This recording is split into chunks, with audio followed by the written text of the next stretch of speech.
Assumption number 4.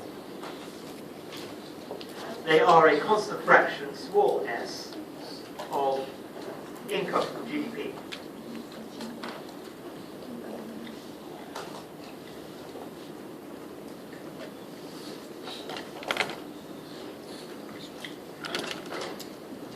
So if you think about it, stage 1, production function, use assumptions 1 and 2.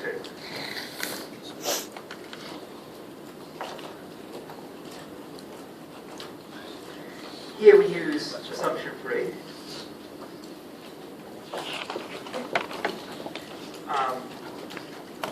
This line here, as I discussed before, is not really an assumption. It's just a kind of accounting identity or something that must be true. This step is assumption 4, the behavior of savings.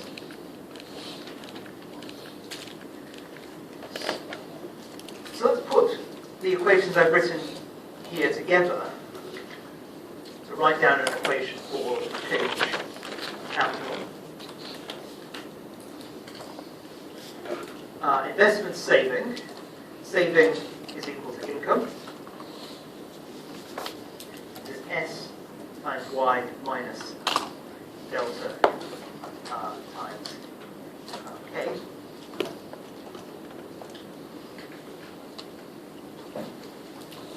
And we know Y is explained by the production function. So we could also write that explicitly in the following way. So that will be our equation for how the capital stock changes over time. So key equations, production function, evolution of the capital stock, accumulation of capital.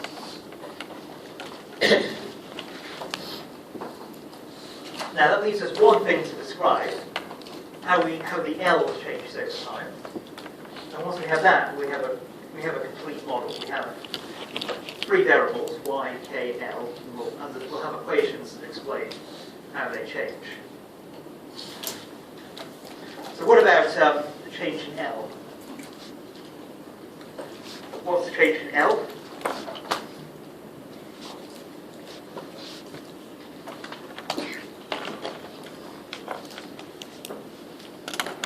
Assumption 5. How do I write that mathematically? This triangle, this delta, that just means the difference between L in 1 year, this year, say, and L in the previous year. How do we write assumption 5 in terms of this equation?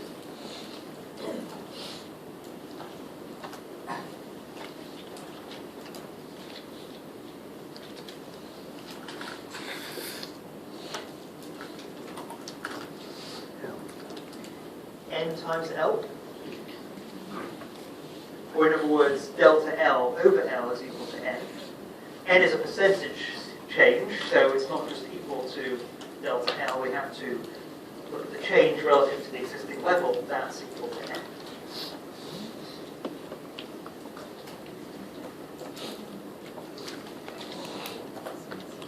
And that's a really simple equation. That just involves L. That's assumption 5.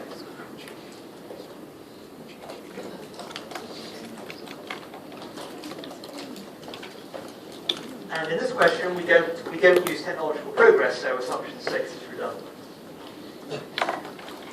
So that's our solid model conceptualized, turned into mathematical equations. Now we turn to actually study the predictions of the model. We have rather too many equations. This is a lot of equations. We want to make things easier. I want to reduce things to 2 variables. At the moment we have labour, capital, output. I want to reduce things to 2 variables, output per person and capital per person. So look at the ratio of Y to L, the ratio of K to L, rather than all 3 separately. That will make it a lot easier, make our lives a lot easier. Which assumption is going to allow us to do that? Basically going to say that relative to the number of people that we have, we'll be able to look at how much capital there is compared to labour, how much output there is compared to labour. That'll be sufficient. We don't actually need to know whether the population is 5 million or 10 million or a billion. That won't matter. The constant returns to scale assumption is going to allow us to do that. Why? Well, we're going to be interested in small y divided by L, small k divided by L, so output per person, capital per person.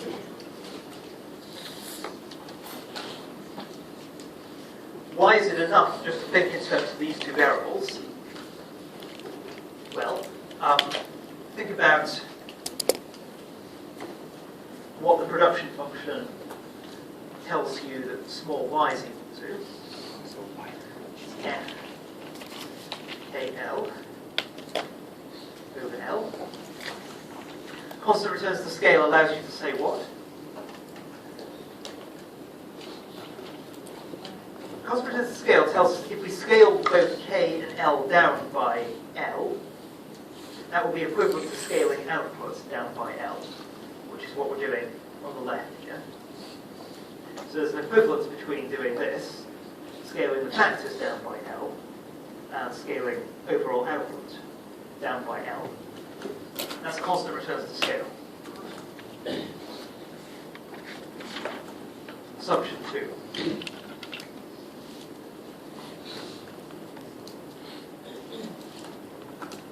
Mathematically, that means that any number we have inside the production function multiplying the inputs can be moved outside, or vice versa.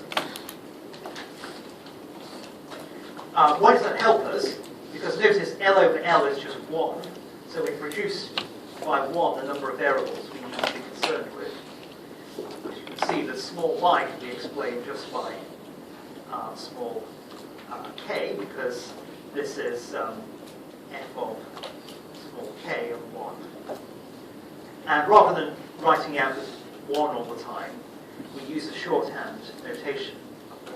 We say small y is a function small f, small k, where this small f function is a shorthand just discarding the second part of the production function.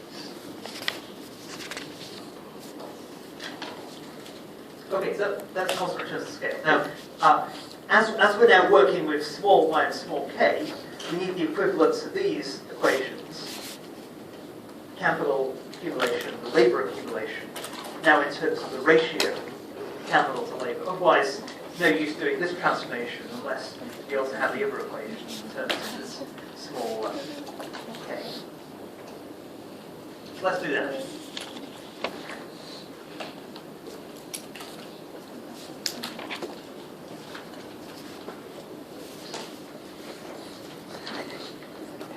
So, what is the percentage change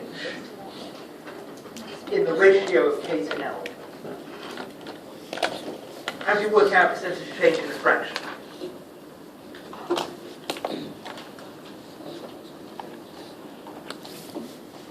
It's percentage change in the numerator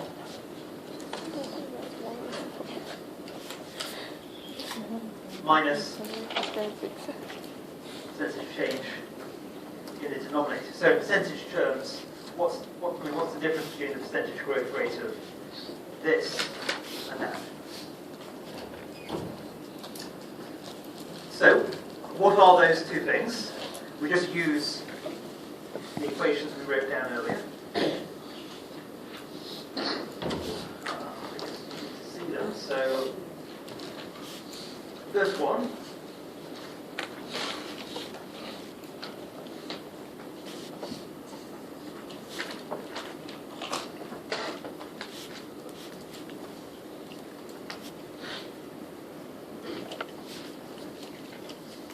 So in other words, same rate, production function divided by k, minus delta, minus it.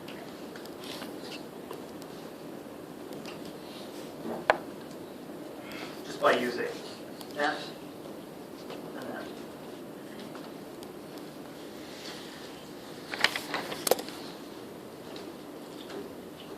finally, let's look at not the percentage change, but just the difference between two adjacent years in the value of the capital labor ratio. So that means multiplying everything up here by the small k, which is k over L. K over L times the first bit, S, times the production function over k. Second bit, minus delta minus n, so minus delta plus n times small k.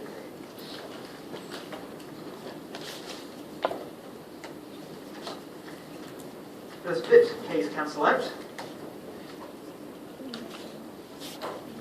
Saving rate, production function over L minus delta plus n times k. And this bit here, of course, is just the small f of k, s times small f of k, again. So we've now reduced everything to two variables, two equations. Firstly, the change in the capital labor ratio, S, small f, k, minus delta plus n times small k. So one equation. The other is the equation for small y.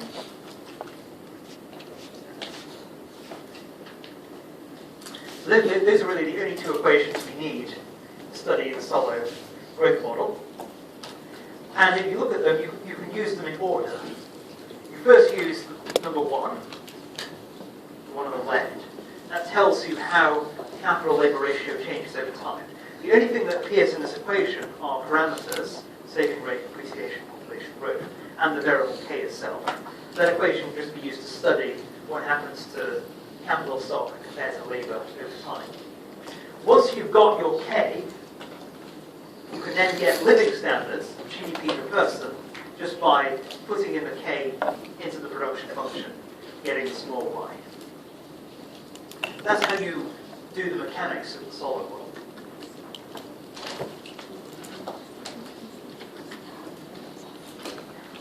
And although these are equations, we don't actually try to solve them in the way we would mathematically. We just try to draw a picture to study less precisely, but good enough for our purposes, what happens to the economy if we change, say, savings rate or population growth rates or whatever.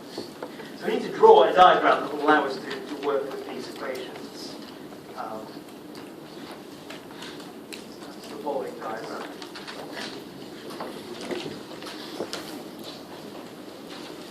So if I want to